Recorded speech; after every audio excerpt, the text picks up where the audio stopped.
Praise the lord. అందరూ బాగున్నారా? ఈ దినము దేవుని వాక్య ధ్యాన నిమిత్తమై కీర్తన గ్రంథము 51వ కీర్తన 2వ వచనాన్ని ధ్యానించుకుందాం. నా పాపము పోవునట్లు నన్ను పవిత్రపరచుము అనే మాటను మనం గమనిస్తున్నాం. ప్రియులారా, వాక్యం వింటున్న నీ నా జీవితాల్లో మనిషి పాపాన్ని పోగొట్టేది ఏంటి? ఏది మనిషి పాపాన్ని పోగొడుతుంది? ధర్మకార్యాల, యజ్ఞయాగాల, జపతపాల, నోముల, వ్రతాల, మంచి పనుల, అన్నదానమా, వస్త్రదానమా, భూదానమా, శాంతి హోమమా, నరబల, పశుబల? ఏది మనిషి పాపాన్ని పరిహరించగలదు? ఒక ప్రశ్న మనందరం కూడా వేయగలిగినట్లయితే, ఏది మనిషి పాపాలను పవిత్రపరచగలదు? ఏ రక్తం? ఎడ్ల రక్తమా, కోడెల రక్తమా, మేకల రక్తమా? మరి ఏది అని ఆలోచన చేయగలిగినట్లయితే, రాజైన దావీదు మాట్లాడుతూ ఉన్నాడు, నా పాపము పోవునట్లు నన్ను పవిత్రపరచు అని దేవునికి ప్రార్థన చేస్తూ ఉన్నాడు.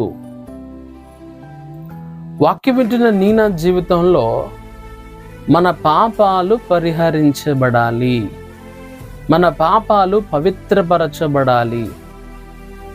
ప్రాముఖ్యంగా కీర్తన గ్రంథంలో ఉన్న పాపాలను బట్టి మనం ధ్యానించగలిగినట్లయితే, అంటే ఎలాంటి పాపాలైనా మన పాపాలు పరిహరించబడాలి అనే ఆలోచన చేస్తే, అసలు పాపాలు ఎన్ని రకాలుగా ఉన్నాయి అని ఆలోచన చేస్తే, మొట్టమొదటి పాపం ఏమిటి అని ఆలోచన చేయగలిగినట్లయితే, కీర్తన గ్రంథము 51వ కీర్తన 5వ వచనాన్ని ధ్యానిస్తే, మన పాపాలు, నేను పాపములోనే పుట్టినవాడను, నా తల్లి నన్ను పాపములోనే గర్భము ధరించెను అనే మాటను మనం గమనిస్తూ ఉన్నాం. ప్రియులారా, బైబిల్ ఏమని సెలవిస్తుందంటే, ప్రతి మనిషి కూడా జన్మతః పాపే. వాక్యం వింటున్న నీ జీవితంలో నువ్వు కూడా ఒక జన్మ పాపివే. పుట్టగానే దేవుని దృష్టిలో మనందరం కూడా పాపిగానే పుట్టాం. పరిశుద్ధమైన జీవితం, పరిశుద్ధమైన జన్మము మనకు లేదు.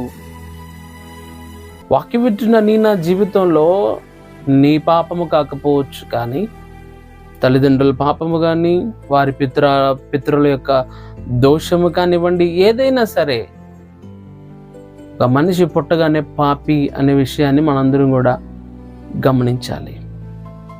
కీర్తనకారుడైన దావీదు జన్మ పాపము గురించి మాట్లాడుతూ ఉన్నాడు.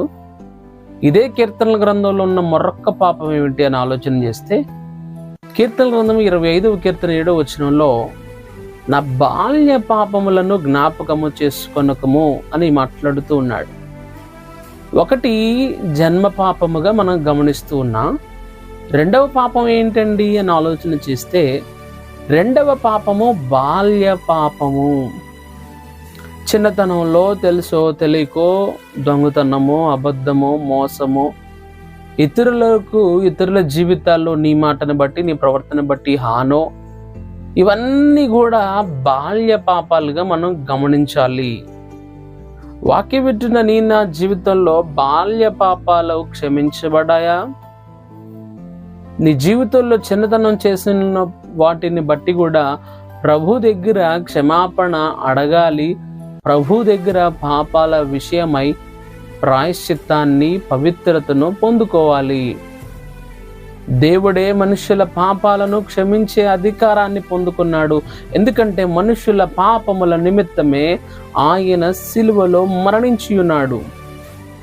సిలువ మరణం ద్వారాను, పాప విమోచన క్రియ ద్వారాను మనుషుల పాపాలను క్షమించగలిగినట్టి పరిశుద్ధ రక్తం ఎవరిది అనంటే యేసుక్రీస్తు ప్రభు వారిది.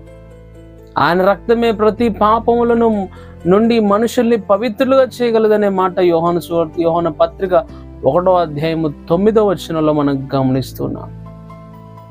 నీ పాపం పోవాలి అనంటే యేసు రక్తంలో కడగబడాలి.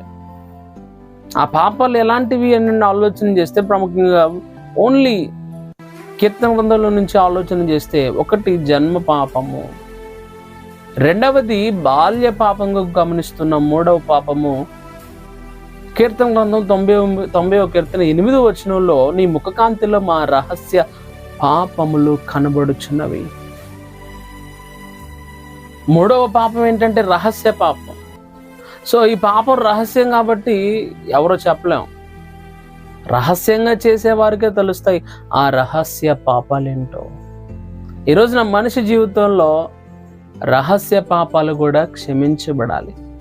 నీ జీవితంలో ఉన్న రహస్య పాపం ఏమిటి?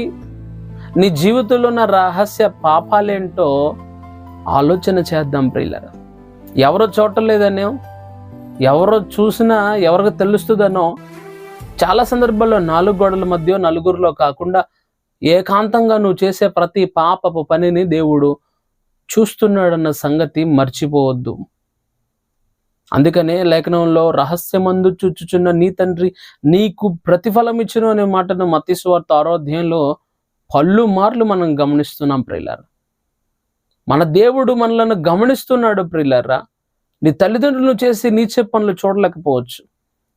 నువ్వు చేసే పాప పనులు నీ తోబుట్టులు, స్నేహితులు, నీ రక్త సంబంధికులు గమనించలేకపోవచ్చు. కానీ దేవుని కనుల నుండి దాగిపోయి, దేవుని కనులకు దాక్కొని ఎక్కడ నువ్వు పాపం చేయగలవు? దేవుడు చూస్తూ ఉన్నాడు. ప్రియ దేవుని బిడ్డ, నీ రహస్య పాపాలు క్షమించబడ్డాయా? ఎవరు చూడడం లేదని రహస్యంగా పాపం జరిగిస్తున్నావు. కాబట్టి వాక్యం ఉంటున్న నీ జీవితంలో ఆ రహస్య పాపాలను బట్టి కూడా నీ పాపములు పరిహరించబడాలి, పవిత్రపరచబడాలి. అందుకని కీర్తనకారుడు అంటున్నాడు, నా పాపం పోనట్లు నన్ను పవిత్రపరచము. ఏ పాపాలో తెలుసా? జన్మ పాపము. ఏ పాపాలో తెలుసా? బాల్య పాపాలు. ఏ పాపాలో తెలుసా? రహస్య పాపాలు. వాక్యం ఉంటున్న నీ జీవితంలో నీ సంగతి ఏంటి? నీ బాల్య పాపాలు క్షమించబడ్డాయా? నీ రహస్య పాపాలు క్షమించబడ్డాయా? వాక్యం ఉంటున్న నా జీవితంలో ప్రభు దగ్గరికి రా, నీ పాపాలు క్షమించబడాలన్నట్లుగా ప్రభువును వేడుకో. మనసారా పశ్చాత్తాపంతో ప్రభువును అడిగినప్పుడు ఆయన ఖచ్చితంగా నీ పాపములను ఆయన పవిత్రపరచగలడు. ప్రార్థన. పరిశుద్ధ ఆత్మదేవానికి వందనాలు. మా ప్రియుల జీవితాల్లో అద్భుతాలు జరిగించండి తండ్రి. ప్రాముఖ్యంగా వారి పాపాలు పరిహరించబడినట్లుగాను, వారి పాపం పోయినట్లుగా వారి పాపము కడిగి పవిత్రపరచండి ప్రభువా. జన్మతః పాపులం, కర్మతః పాపులం. మా బాల్య పాపాలు, మా రహస్య పాపాలను జ్ఞాపకం చేసుకోనకుండా మా యొక్క పాపాలన్నిటినీ పవిత్రపరిచి యేసు రక్తము ప్రతి పాపము నుండి పవిత్రుడిగా చేయును అని లేఖనము సెలవిచ్చి ఉన్నది కనుక వాక్యం వింటున్న ప్రతి ఒక్కరి జీవితాల్లో వారి పాపాలు క్షమించబడినట్లుగా గొప్ప మేలుల ఆశీర్వాదాలు వారి పట్ల జరిగించమని యేసుక్రీస్తు నామమున అడిగి వేడుకుంటున్నాను తండ్రి. ఆమేన్. God bless you.